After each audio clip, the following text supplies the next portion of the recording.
Historically, men have been the face of violent crime, but when women cross that line, the results are shocking. But what truly adds to this shocking phenomenon are their reactions. So let's uncover the stories of these notorious women as they face life sentences and witness their astonishing reactions.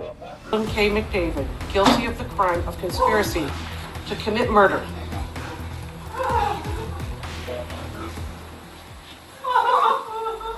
Diana Lovejoy, a fitness instructor and YouTuber, was in a strained relationship with her ex-husband, Greg Mulvihill. As the pair battled over details concerning their contentious divorce, including the custody of their young son. Lovejoy, born on the 26th of October 1972, had dated Mulvihill for a year before the couple got married in 2007. However, the marriage faced problems right from the start, as Lovejoy suffered numerous miscarriages before she finally had a son. And within 7 years of their marriage, Lovejoy had filed for divorce.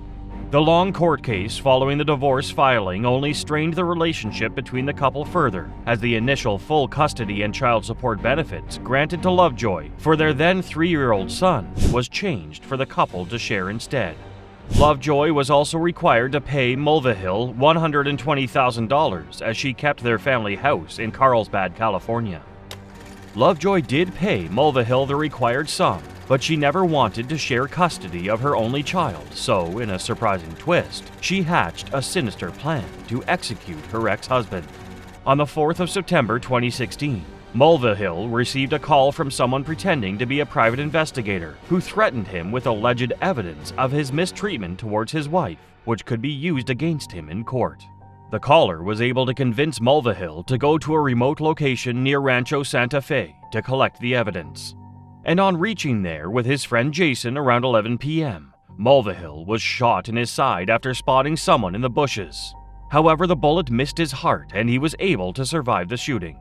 Investigations into the attempted murder were conducted, and it was quickly concluded from the evidence found, such as cell tower data, that Lovejoy had been involved in the attempted murder. The man behind the gun was also discovered to be former Marine, as well as Lovejoy's gun instructor and lover, Weldon McDavid, who had made a run for it after his failed attempt. The AR-15 rifle he used was later found in his garage. After the pair were arrested a week later, it was revealed that Lovejoy had paid McDavid $2,000 to assassinate her ex-husband to get him out of the picture with concerns over their son. During a court hearing, Lovejoy alleged that Mulvihill had mistreated her and her young son. However, both Mulvihill and the prosecutors disapproved of the claims. Investigators discovered surveillance footage of Lovejoy from less than a month before the attempted murder, where she purchased the burner phone which McDavid had used to call Mulvihill on that fateful night. And on the 13th of November 2016, a jury found Lovejoy and McDavid guilty of attempted murder and conspiracy to commit murder. Video footage captured from the courtroom showed Lovejoy's unexpected reaction when the verdict on her charges was pronounced. Immediately, the guilty verdict was read. Lovejoy, who had been staring blankly ahead while sitting beside her attorney, suddenly slumped as her head hit the desk. There were murmurs of both shock and concern around the courtroom, as it had appeared that Lovejoy had gone unconscious. Court officers had to rush to lay her on the floor before she was eventually rushed to the hospital, where it was confirmed that she had fainted. Lovejoy was eventually sentenced in December to 26 years in prison, while McDavid received a 50-year sentence for being the one who pulled the trigger on Lovejoy's husband. While Lovejoy's murder attempt may have failed, this next convict literally took matters into her own hands. The result was a horrific love story which left people questioning the limits of evil achievable by a sociopathic woman with a motive to kill. Can you give me a reaction to the verdict, Jodi?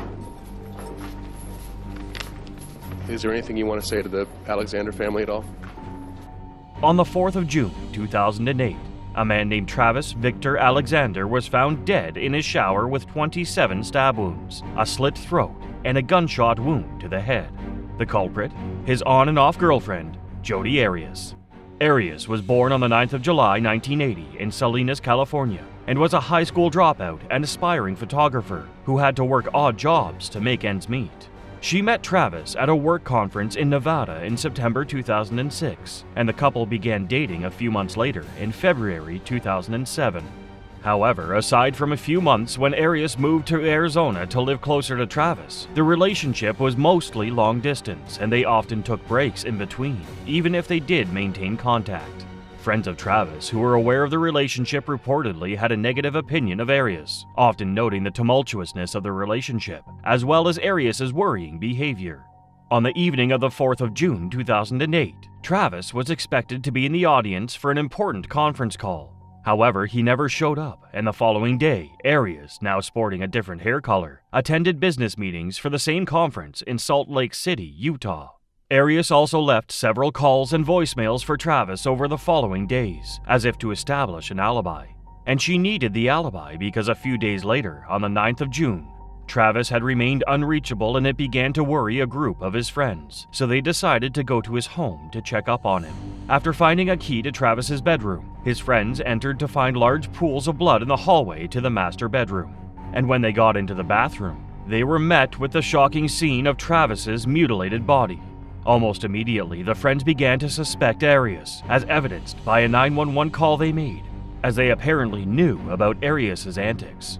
Police arrived and conducted a search of Travis's home where they found a damaged digital camera, which contained disturbing photos including one taken of Travis in the shower on the day of the murder, and another which showed an individual, believed to be Travis, bleeding profusely on the bathroom floor. DNA from a bloody palm print was also discovered along the wall, and tests revealed that the blood had belonged to Arias and Alexander. And on the 9th of July 2008, Arias was indicted by a grand jury in Arizona for the first-degree murder of Travis before getting arrested 6 days later. Following a long deliberation process where Arias had pleaded not guilty and provided multiple different accounts of the incident, she finally admitted to killing Travis in self-defense in 2010, and her trial was set to commence in December 2012. During her February trial, Arias, who took the stand in her own defense, made a series of confessions about her relationship with Travis, especially the unorthodox sexual relations they had. She claimed that she was a victim of mistreatment, and her defense also claimed that there was some evidence to suggest that Travis was physically and mentally abusive. However, the jury wasn't buying the allegations, and on the 8th of May, 2013, Arias was unanimously found guilty of first-degree murder, to the joy of Travis's family as well as the crowd outside the courtroom. Meanwhile, Arias had burst into tears as she looked around the courtroom. Following the conviction, it was now time for the sentencing, and the prosecution was pushing for the death penalty for Arias. Due to multiple controversies surrounding the jury and prosecution, a sentencing retrial was set for October 2014, and again to April 2015. Finally, on the 13th of April 2015, Arias' long trial came to an end as she was found guilty of first-degree murder. Just before her sentencing, Arias had said that she personally believed that death would bring her untold peace and freedom, but that for her family, she couldn't accept a death penalty. She also expressed remorse over her actions and apologized to Travis's family. Arias was subsequently sentenced to life imprisonment without the possibility of parole, escaping the death penalty. She also hid her face as she was questioned while she was escorted out of the courtroom. There was something of a media frenzy surrounding Arias' trial, which led to multiple adaptations and documentaries, as well as an appeal from her attorneys. However, the sentence was upheld due to the overwhelming evidence available. Today, Arias is held at the Arizona Department of Corrections, where she is expected to spend the rest of her life. As we wrap up the chilling story of Jodi Arias, it's hard to imagine anything more unsettling. But the case of Shelby Isaac takes us into even darker territory, where the boundaries of brutality are pushed even further. This verdict reads, we the jury find the defendant guilty of second-degree murder as included in count 1. Signed by the foreperson of the jury. Ms. Murphy, is that your verdict? Mr. Aldridge, is that your verdict? On the 22nd of January 2016, two people, Eddie Tate II and his girlfriend Edwina Thomas, were shot and killed at the Sycamore Lake Apartments in Memphis in the Westchester Circle Block parking lot. The culprit was 19-year-old Shelby Isaac. Isaac had allegedly met with Tate earlier to buy $250 worth of hair weaves, and later called him back to set up another meeting under the guise of buying more. However, on meeting with Tate at the apartments, Isaac decided that she wanted her money back from the initial purchase. Tate had pulled up with his girlfriend Thomas, who was around 8 weeks pregnant at the time. unaware of what Isaac had planned for him. And as they got to where Isaac was standing, she pulled out a gun and opened fire on the car, killing them both. Once authorities arrived on the scene, they discovered Tate's body stretched out on the pavement with multiple gunshot wounds, and he was pronounced dead at the scene. Thomas, however, was alive and rushed to the hospital, but she and her unborn baby weren't able to survive the injuries due to her condition. When you follow the credible and unbiased evidence in this case, it does not lead you to Shelby Isaac. Isaac was eventually found and arrested, but her defense laid claims that she was innocent as there was no physical evidence tying her to the crime. However, one person did eventually place her at the scene: co-defendant Victoria C. According to C's testimony, she had driven Isaac to the apartments earlier that day and later saw her get out of a car to approach Tate's vehicle. She further disclosed that she had seen Isaac brandishing a black gun and had run away at the sound of the first shot. She later went back to pick Isaac up, at which point Isaac confessed to her. Isaac's attorney tried to brush off C's allegations due to reported inconsistencies in her statements and claimed Isaac had no previous criminal records in a bid to prove the innocence of his client. However, there was DNA evidence linking Isaac to the crime from fingerprints found on a receipt in Tate's car. Witnesses also said Isaac had blood on her clothes and a lot of cash on her, shortly after the couple had been murdered. Tate's family members begged for justice as they pleaded for the incarceration of his murderer. Isaac was subsequently charged with 2 counts of second-degree murder, 1 count of reckless homicide, and 1 count of criminally negligent homicide of the unborn baby. During the sentencing hearing in November 2016, as the judge began to read the verdict, Isaac silently had her head bowed as tension surrounded the courtroom. Following the first guilty verdict, Isaac collapsed for a few minutes and had to be revived before being carried out of the courtroom, where she began to scream and cry "Mommy," as her family wept while jurors covered their faces and some even cried. Isaac was eventually found guilty of all charges on the 19th of November 2017. As a result, she was sentenced to 30 years in the Tennessee Prison for Women, with a release date set for September 2045, although she would be eligible for parole in June 2041. As shocking as the details of Shelby Isaac's actions are, you might think it couldn't get any worse. But brace yourself, because the case of Kamia Gamut is about to take things to an even darker level. You were relentless. You stabbed, you stabbed, you stabbed, you stabbed, you stabbed until he was dead. In 2013, Kamia Gamut was living with her 38-year-old boyfriend, Marcel Hill, in Jackson, Mississippi. The pair had opposing personalities, as Marcel, who suffered with multiple mental and physical disabilities, was described to be a friendly, childlike man and worked at a fast food joint. On the other hand, Gamut, who had a difficult childhood living in 13 different foster homes, was known to be a substance user who had an abusive nature and a tendency for violent outbursts. Gamut had previously been arrested for assaulting an ex-boyfriend and would bring the same mistreatment behavior to her relationship with Hill, often bullying and seriously assaulting him. One time, Gamut stabbed Hill with a knife and stitched up the wound afterwards. She also punctured his lung in another assault incident, and in a third incident, she hit him in the head with a hammer. On all 3 occasions, Hill chose not to report Gamut to the authorities, and he wouldn't live to rue his inactions. On the 18th of May, 2013, Gamut and Hill got into a brutal physical fight where, in a fit of rage, Gamut absolutely violated Hill, bludgeoning and stabbing him multiple times with a knife and frying pan till he was unconscious and cutting the torso of his dead body open. Hearing the racket coming from their home, a neighbor called 911, and when police arrived, they were met with a house in complete disarray. Furniture had been smashed. The knife and frying pan, as well as Gamut, were covered in Hill's blood.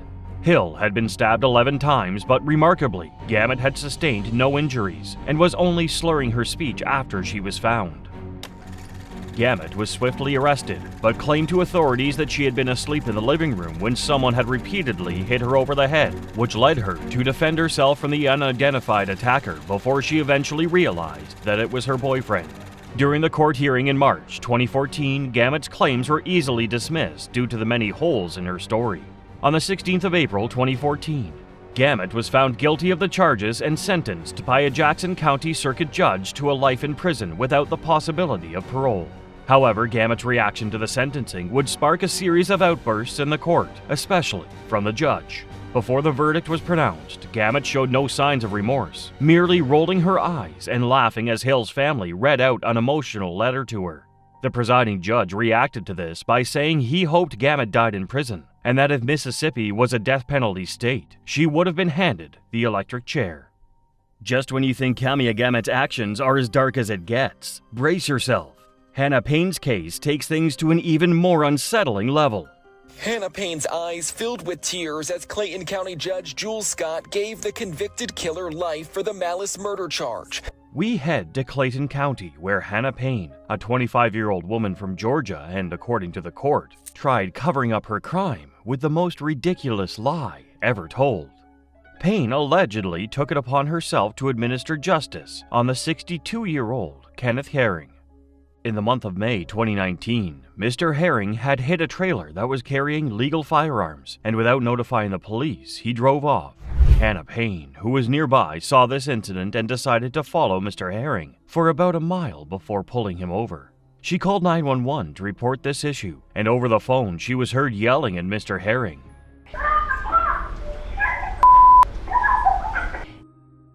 She eventually shot him and claimed that he took her gun and shot himself with it. Payne was more or less a passerby in this case. She could have called the police and waited for them to arrive before reporting the case. She decided to take matters into her own hands by playing the role of a police officer, and this landed her in huge trouble.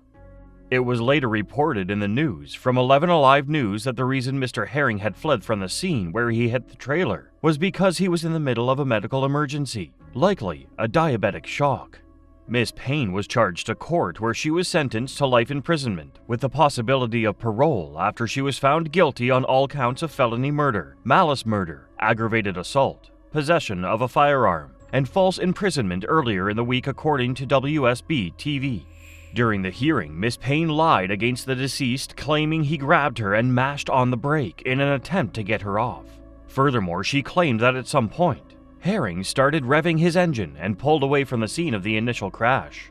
In her testimony, she stated that she was speaking with a 911 dispatcher at the time, who inquired as to whether she had managed to obtain his license plate number. She claimed that she got in her car as soon as she realized she hadn't, and assumed no one else had either. Terry Robinson, the man she thought was the state cop, instructed her to go, implying that he wanted her to follow Herring. She testified in court.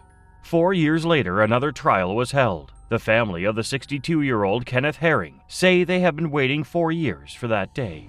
The sisters of the deceased were emotional after coming out of the courtroom. They waited 4 years to get justice for their brother. Vicki Lynn Herring, Kenneth's youngest sister, emotionally expressed the profound impact of her brother's loss. I no longer have a big brother. His grandchildren won't know him.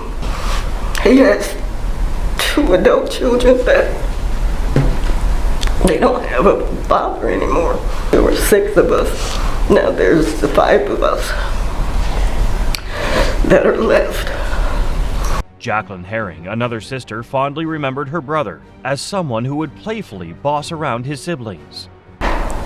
Where he got a life without parole, I would like for her to have life without parole. Rena Novotny, a friend of the Paynes, spoke in defense of Hannah, sharing the emotional struggles she has faced, especially when dealing with cancer in her family. Despite the national attention the case garnered, Clayton County District Attorney Tasha Mosley clarified that she doesn't believe the murder was race-related. Mosley called the sentence a success, pointing out that Payne would still serve a minimum of 43 years without the chance of release. After days of testimony in a Clayton County courtroom, prosecutors and Hannah Payne's defense attorney had one final chance on Tuesday to make their case to the jury before deliberations got underway. In 2019, Payne was accused by prosecutors of playing cop when they claimed she pursued 62-year-old Kenneth Herring from the site of an accident in which she had no direct involvement. Throughout the trial, jurors heard a lot, including 911 calls and Payne's interview with the police, among other things. Payne's and other witnesses' evidence was also heard by them. Payne testified at the murder trial on her own behalf. She claimed to have witnessed the first crash, which included the presence of a state officer. She asserted that the witness at the scene and the officer informed her directly that Herring was drunk. The defense contends that Payne acted in self-defense because she alleges Herring began hitting her after she confronted him. Tucker claims that Payne was only attempting to assist after seeing a collision. During Tuesday afternoon's state closing statements, the lead prosecutor stated, Kenneth Herring, who was unarmed and minding his own business, was chased down, detained, shot, and murdered. After listening to Payne's statement, her lawyer was given an opportunity for a redirect examination. The lesson to be learned in this is very clear, and that is minding one's business and not taking laws into our own hands. Let the cops do their work. If Miss Payne had gone about her day, she wouldn't have landed herself in this hot mess. Mr. Kenneth Herring, an innocent man, shouldn't have died the way he did, no matter what. Miss Payne deserves her sentence of life in prison with the possibility of release. Even the general public's response favors the court. Some even prayed for Payne's offenses to carry a harsher sentence. If Hannah Payne's case left you unsettled, what comes next will truly leave you reeling. The story of Kimberly Kesler, also known as Jennifer Seibert, takes us deeper into a chilling and complex web of deception and darkness. 34-year-old Jolene Rebecca Cummings was a single mother of 3, working as a hairstylist at a local salon in Yulee, Florida, in May 2018. Her friend, Brooke Harley, reminisced how she met her in high school and had been friends with her ever since. She said Jolene was vivacious. People wanted to be around her. She was a very giving, loving person. She was amazing. According to Brooke, Jolene graduated in 2002 and got pregnant shortly after. Though young, the latter was confident she would be a good mother. Brooke says Jolene was the kind of friend that would stick up for you. She'd always be like, why are you letting them talk to you like that or do that to you? Like, you can't do that. When Jolene's relationship with her daughter's father did not work out, she moved to Jacksonville with her child and enrolled in cosmetology school. Jolene's mother, Ann Johnson, recounted how her daughter was ecstatic about getting the job and was slowly building her clientele. On May 13, 2018, it was Mother's Day and Jolene's birthday. Ann stated her daughter always bought her flowers on that day. When Jason pulled into the driveway around 6 p.m. and said Jolene did not meet him in Hillard as per their predetermined arrangement to pick up the children, Ann started getting worried. Jason said, I would have heard from her. Her daughter definitely would have heard from her.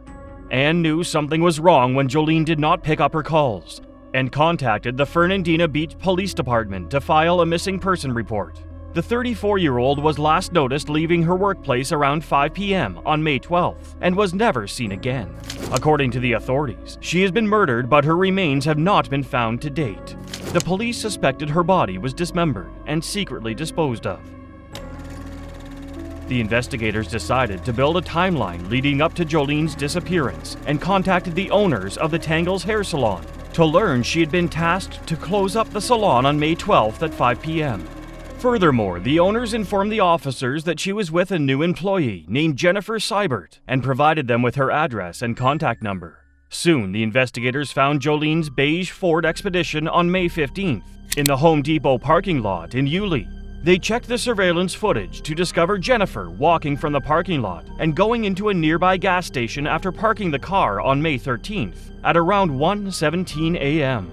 Suspecting she was involved, the police returned to the salon to learn she had not reported to her work ever since. Kimberly, who was going under the fake alias of Jennifer Seibert, was charged with first-degree murder in September 2018 and was also charged with 2 counts of battery on a law enforcement officer after allegedly stripping nude and flinging feces at them.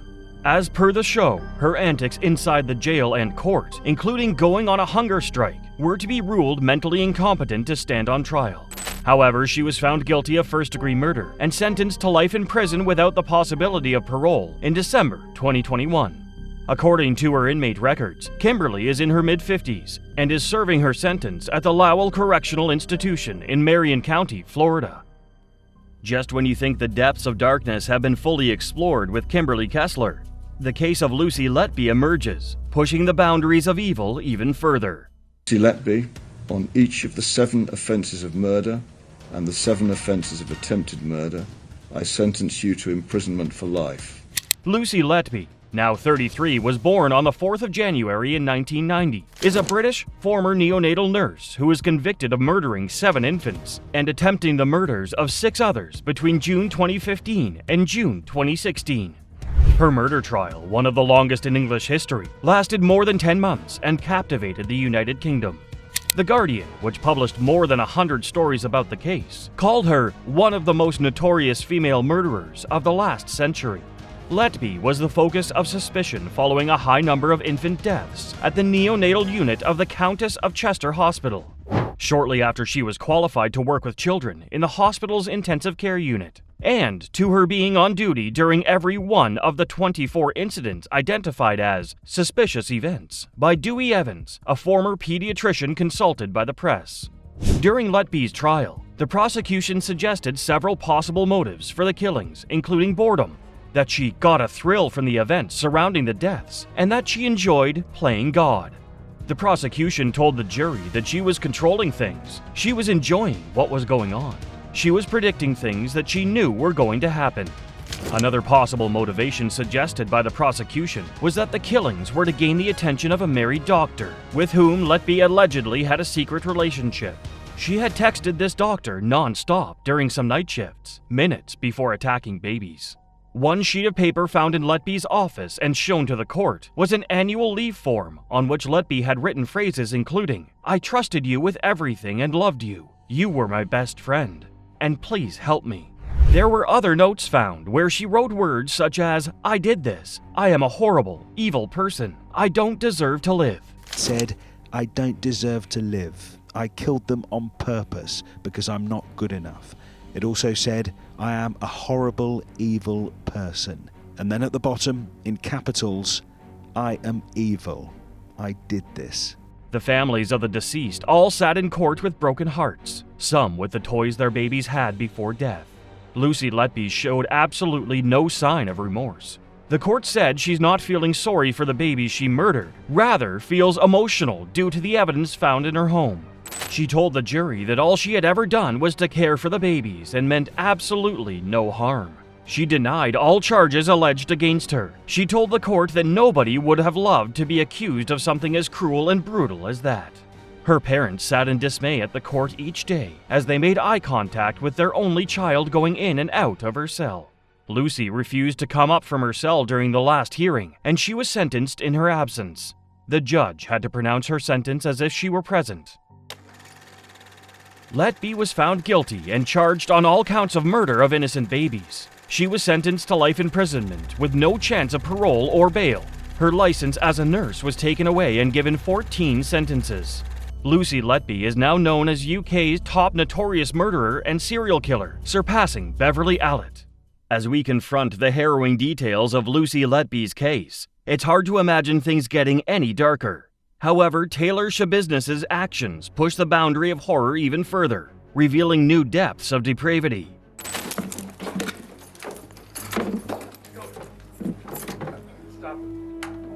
Stop it. The woman you just saw is Taylor Schabusiness. On February 23, 2022, the dismembered head of a 24-year-old American named Shad Therian was found in a bucket by his mother in Green Bay, Wisconsin. His mother, Tara Pakanich, called the police and they discovered several bisected body parts in different locations. The perpetrator? Taylor Schabusiness. Therian and Schabusiness had been involved in a relationship for a while, and 2 days before parts of Therian was found, Taylor had picked him up from his mother's house. She took him to another apartment where they had met up with a friend and ingested quantities of hard substances. Shortly after, they were under the influence, so they went back to Therian's apartment. When they arrived, they got intimate in the basement. Tara Pakanich had been out with her boyfriend when her son and Taylor arrived in the house. However, during this process, Taylor strangled Therian until he started to cough up blood and didn't stop until he gave up. She killed Therian with a metal chain before dismembering his body and putting his head in his mother's basement. She also removed Therian's organs and parts and put them in plastic bags, cardboard boxes, and a storage tote.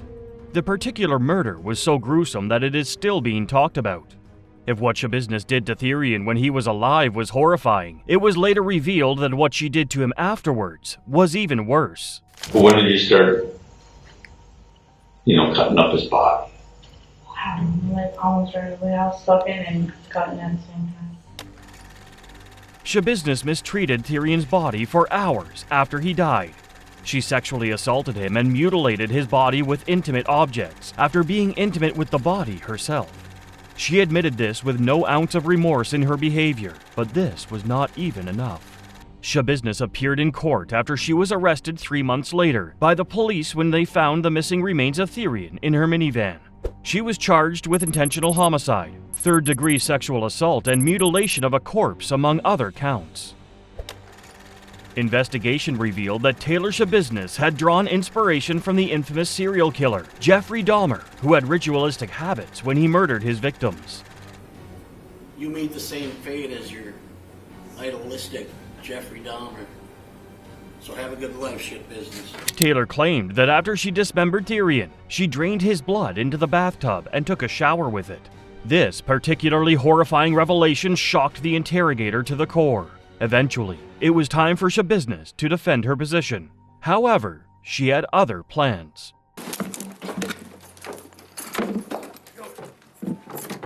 Stop it. Stop it. During this court appearance on February 23rd, Schabusiness suddenly attacked her lawyer, shocking everyone who was in the courtroom at the time. She hit him in the face before the lawyer fended her off himself, before the officers in the courtroom tried to subdue her. 6 months before this, on September 1st, 2022, the lawyer Schabusiness attacked, Quinn Jolly, had submitted a plea of not guilty by insanity due to the nature of Schabusiness's actions. It seemed that the reason Taylor attacked her attorney in the first place was because Quinn had requested that the trial date be moved back a little. After this incident, however, Quinn told Judge Thomas Walsh that he planned to remove himself from the case after that session. After this outburst and sudden attack from Schabusiness, her future appearances in court showed her wearing a spit guard due to her unpredictable actions.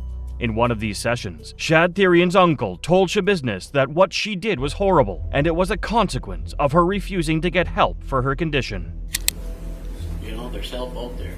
And if you take the path to go get the help, you wouldn't be in this situation right now. None of us would be in this situation. But to take the cowardly path that you did and to make other people suffer because you were suffering is pretty shitty. Michael Tyrion. Okay, go ahead.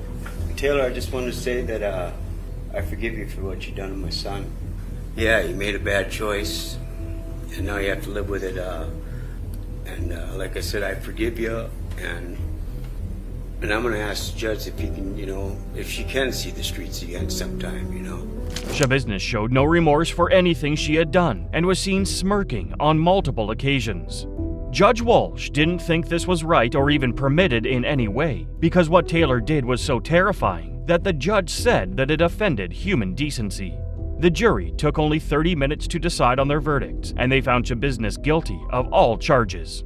Even though Schabusiness's new attorney had insisted on a plea of not guilty on the basis of insanity, the jury said that the murder was premeditated and calculated. Schabusiness was sentenced to life imprisonment without the possibility of parole, and she showed little to no emotion as her sentence was read to her. As unsettling as Taylor Schabusiness's case may be, the story of Susan Lorincz takes the darkness to an even more disturbing level, exposing a new layer of shock and complexity in this grim landscape. The video released tonight confirms that the deadly confrontation between Susan Lorincz and A.J. Owens was far from their first encounter. Now, take a look. The video shows Marion County deputies talking with Lorincz several times on separate occasions after she called in complaints. Now, in one case, she called to report that Owens' children were being loud outside while she was working. Lorincz is a 58-year-old white woman, and she lives right next to the family of the Owens. Mrs. Ajike Owens is a 35-year-old woman and a mother of 4 children. Before the death of Mrs. Owens, Lorincz had called the police multiple times on different occasions complaining about the Owens, her children, and other neighbors. Her complaints were about trespassing, noise from the neighbors, and to the kids calling her a Karen. Lorincz claimed that she had been bullied by the children. She told the deputy that she doesn't want to feel intimidated or get yelled at by them screaming and yelling at her, telling her that she's a calling her Karen. This was seen in video late August 2022. Lorincz would always tell the parents that there are other places their children can play, and in return the parents would tell her the kids aren't hurting anyone or causing any damage. There have been several videos showing where Lorincz was seen yelling at the kids, with insensitive remarks and hurtful words. 6 children attested to the fact that Lorincz had been aggressive towards the Owens, yelling profanities and hurtful words at them. Other neighbors also reported extreme acts of intolerance exhibited by Lorincz, such as getting in her car and revving it in retaliation when children and barking dogs bothered her, and parking her truck near areas where the children were playing and setting off her car alarm. Also, in November 2022, on a recorded phone call, Lorincz was heard calling her neighbors hooligans. What broke the backbone of it all happened on the 2nd of June. Ajike went up to the Ocala home of Lorincz after learning that she had been to Ajike's house and took the kid's iPad and threw roller skates at them. After several knocks from Ajike and no response, Lorincz shot AJ through the closed door and AJ died. Susan Louise Lorincz was charged with manslaughter with a firearm, culpable negligence, violence, and 2 counts of assault, and was identified as Owen's killer. On July 11th, she pleaded not guilty. Authorities stated that they wanted to ascertain what part Florida's Stand Your Ground laws played in the shooting before ordering Lorintz's arrest 4 days after the incident. According to the Marion County Sheriff's Office, Owens and her neighbor had a recurring argument about her kids crossing her property. Officials stated that Owen's children had been playing in a field close to the shooter's residence before the shooting started. One of the kids dropped his iPad on the floor, and the suspect is said to have snatched it. Mr. Diaz told MSNBC, "The white woman had it, would not give it back to my grandson," adding that the suspect was allegedly using profanity. Like any other child, he went home to tell his mother, "My daughter just knocked on the door." Police were notified by witnesses that the suspect had reportedly thrown roller skates at Owen's children, which prompted the mother of 4 to confront her at her door. Lorincz even went as far as telling the deputy that she is like the perfect neighbor and does not bother anyone at all. Lorincz, who stated she shot Owens out of fear for her life, has not had murder charges brought against her by Florida authorities. Rather, she faces 1 charge of assault and 1 count of manslaughter with a handgun. According to Florida State Attorney William Bill Gladson, Lorincz did not demonstrate the depraved mind necessary to distinguish second-degree murder from manslaughter under state statutes. Depraved mind requires evidence of hatred, spite, ill will, or evil intent toward the victim at the time of the killing, Gladson said. As deplorable as the defendant's actions were in this case, there is insufficient evidence to prove the specific and required elements of second-degree murder. Lorincz could actually face up to 30 years in prison. A judge granted a $154,000 bond with the condition that she wear an ankle monitor and stay away from the Owens family.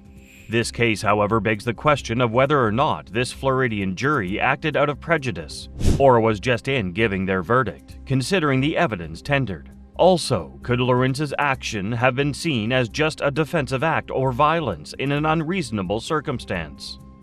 The reactions of these dangerous women to their life sentences are shocking and intense. But the story doesn't end here. Our next video will plunge you into another gripping case that will keep you on the edge of your seat.